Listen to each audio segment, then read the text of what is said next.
আসসালামু আলাইকুম। ৫ জন বন্ধু, ৩ জন ছেলে আর ২ জন মেয়ে, একটি ভাড়া বাসা।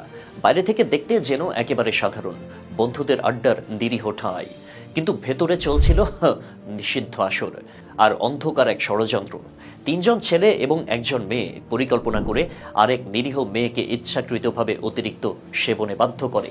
মেয়েটি ধীরে ধীরে অসুস্থ হয়ে পড়ে, মাথা ঘুরে যায়, শরীর কাঁপে, চোখ ঝাপসা হয়ে আসে। সে বলে, আমি একটু শুতে চাই, বিছানাটা কোথায়? সেই সুযোগটাই চাই ওরা।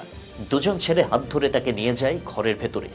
মেয়েটি বসে ক্লান্ত, নিস্তেজ, আর তখনই দরজা আটকে দেয় ওরা।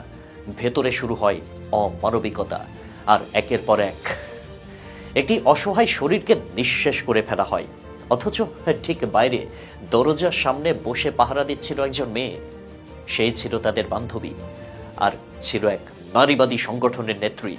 হ্যাঁ, আজকের যে নারীর অধিকারের নামে প্ল্যাকার্ড হাতে দাঁড়িয়ে স্লোগান দেয়, আমরা সবাই বুঝে নেব অধিকারের হিস্সা, সেই ছিল ওই ভয়ানক ষড়যন্ত্রের নীরব সহযোগী। তার সাহায্যেই সেই মেয়ে হারিয়েছিল তার সম্মান, তার নিঃশ্বাস, তার জীবনের সব রং।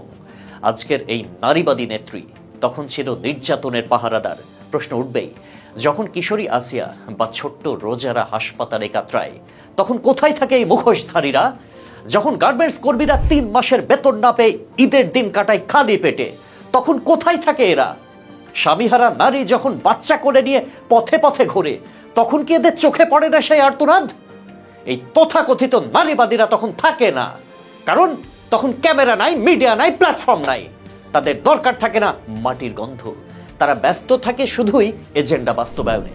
তাদের নারীবাদ মানে নেশার আসরে পাহারা দেওয়া, শোনের মতো ঘৃণ্য কাজকেও সহযোগিতা করা, আর পরে এসে প্রতিবাদের নাটক মঞ্চস্থ করা। না, এটা ভাই নারীবাদ নয়। নারীবাদ মানে নারীকে সম্মান করা। নারীবাদ মানে প্রতিবাদ করা অন্যায়ের বিরুদ্ধে, যেই করুক না কেন তার বিরুদ্ধে। নারীবাদ মানে এক মা, এক বোন, এক মেয়ের চোখের পানি মোছা।